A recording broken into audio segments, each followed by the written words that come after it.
This Wednesday in San Jose, attorneys representing the Stanford Daily will convene in a federal courtroom against Secretary of State Marco Rubio with claims that recent government actions against immigrants have scared sources and journalists into silence, or in other words, has caused a chilling effect, self-censorship due to fear of consequences throughout society. At the National High School Journalism Convention last weekend, we conducted interviews from people across the country to answer a new question brought to light by this case. Is this chilling effect affecting high school journalism as well? The easy answer is yes.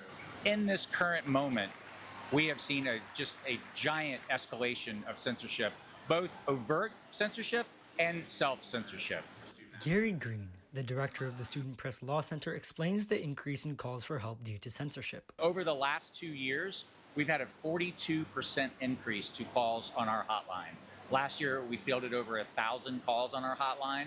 Senior legal counsel at the SPLC, Mike Easton, notes an example of increase in self-censorship in the situation between Israel and Gaza. Initially there was, we saw a fair share of students, wanting to talk about this and wanting to have their voice heard. One of Mike's students in California wrote a comprehensive piece on the history of the conflict. However, she was met with some harsh criticism. The pushback was so bad, she actually had people writing to this college that she had been accepted into and demanding that the college revoke her admission. You kind of lost before you started. So certainly the political winds of the day are creating a sense of fear among students, high school and college. It's easier to shy away than rock the boat.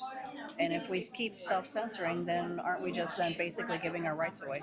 They just give up, or they just self-censor because they know that they don't have a lot of teeth to fight back. In his presentation at the Journalism Convention, student publication advisor Trip Robbins asked if people thought that there is an increase in sources being less comfortable or being quoted directly.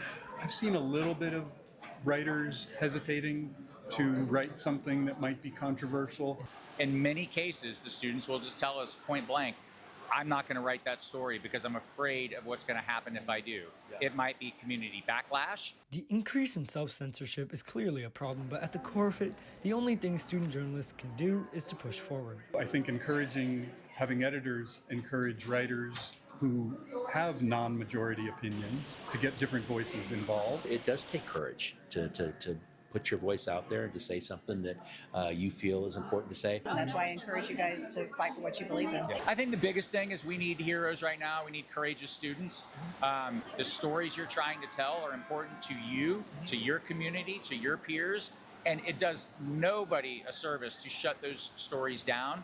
As former Chicago Mayor Joseph Medal once said, people need to write boldly and tell the truth fearlessly. Because at the end of the day, a chill can only be stopped by the passion and fire behind the words and hearts of journalists. I'm Om Rajan, co-reporting with members of the Verde magazine and the Campanile, and now let's head back to the anchors.